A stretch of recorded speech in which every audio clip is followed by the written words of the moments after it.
Y ese es el problema. Tal vez la diferencia con las religiones, si se pueden llamar religiones orientales, es que ellos trascendieron el ego desde casi que de un comienzo. Y lo que ellos predican es precisamente que el ego nos hace confundir la realidad y hace que la realidad tangible, material, la creamos como la única, o creemos que es la única. Pero la verdadera realidad, dicen ellos, no es esa. Esa, dicen ellos, es maya. En sánscrito maya es ilusión. Dicen, la verdadera realidad es ilusiva. Porque el día que usted se muere, usted no puede llevarse ni el dinero que tiene, ni la casa, ni los muebles, ni la finca, ni el carro, ni las joyas, ni la tarjeta de crédito, ni de débito, ni la chequera, ni la plata en el banco, ni siquiera el cuerpo se puede llevar. El día que usted se muere, lo único que usted se lleva es la conciencia que tiene su espíritu y la riqueza y la mejor capacidad que tenga esa conciencia. Lo único. Lo demás lo tiene que dejar, como dije antes, hasta el cuerpo. Entonces, esa parte, en la religión nuestra, caemos en otro facilismo, en creer que hay que resucitar a los muertos para poderlos juzgar. Mejor dicho, hay que volver a revivir el cerebro para poderlos juzgar. Eso es otro embeleco. No hay necesidad de resucitar a nadie. El juicio se puede hacer mientras haya conciencia en el espíritu.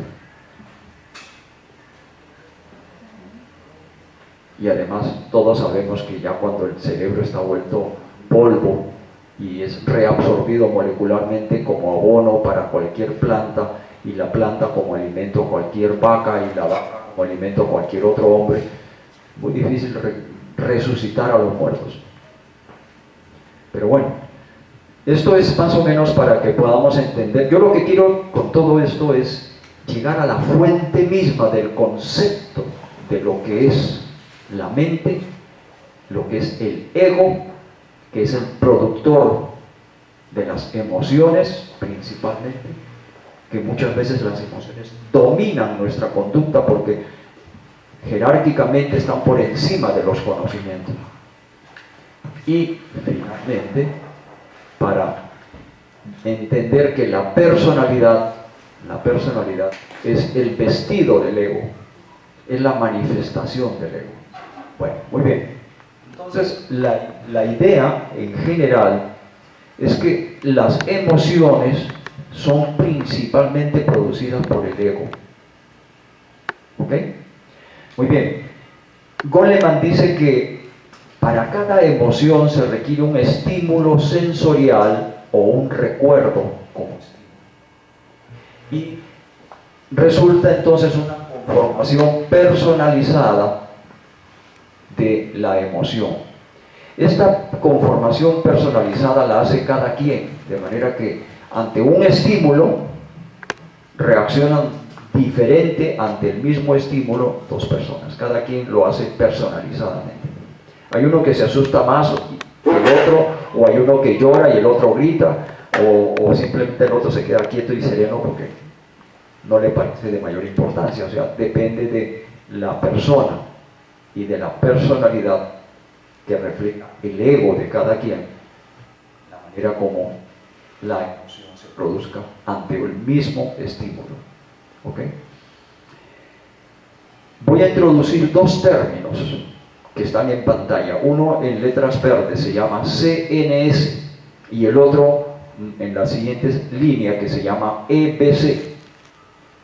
Los voy a usar mucho y les ruego que se los aprendan de memoria. Cuando me refiero a CNS, me refiero a un circuito neurológico sinérgico. ¿Qué es un circuito neuronal o neurológico sinérgico? Es más o menos como decir un procesador del computador, una cantidad de circuitos ¿sí? De una cantidad de componentes que en este caso son neurológicos y en el computador son electrónicos, ¿correcto? Y que nuestro cerebro no tiene solamente un microprocesador, sino que tiene muchísimos microprocesadores. Entonces cada uno de ellos es una CNS, hace alguna función.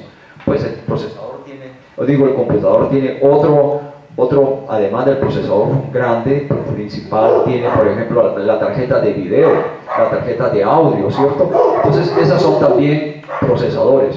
Esos podrían ser también, en el caso nuestro, otra CNS, ¿sí? Entonces, por ejemplo, la parte auditiva tiene muchas CNS, la parte visual tiene muchas CNS, ¿sí? La parte táctil, la parte olfativa, la parte gustativa tiene muchas CNS, y obviamente la parte frontal, del lóbulo frontal, tiene muchísimas CNS más, que son las que van a trabajar el pensamiento abstracto.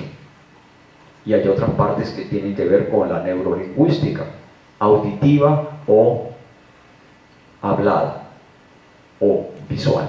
Entonces todo eso tiene también sus propias CNS. Allí se procesan las señales electromagnéticas con el cerebro, ¿ok? Sin embargo, nosotros hacemos una diferencia entre las CNS, que son las cerebrales, y que incluyen también otro grupo, un grupo que se llama memoria de CNS, son las memorias del cerebro, ¿sí? Que usualmente reconocen movimientos y memorizan los movimientos de todas las partes del cuerpo. Reconocen imágenes, reconocen sonidos, olores, sabores, formas, con el tacto. Tienen una memoria que el doctor Ginás le llama memoria implícita, ¿ok?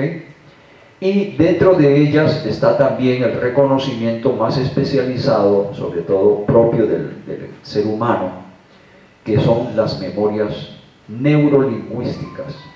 O sea que ya reconocemos sonidos de un lenguaje, o de varios, si es que sabemos más de una lengua, o palabras leídas o escuchadas, ¿cierto? Y habladas. Entonces, todo eso lo manejan las CNS. Ahí hay memoria.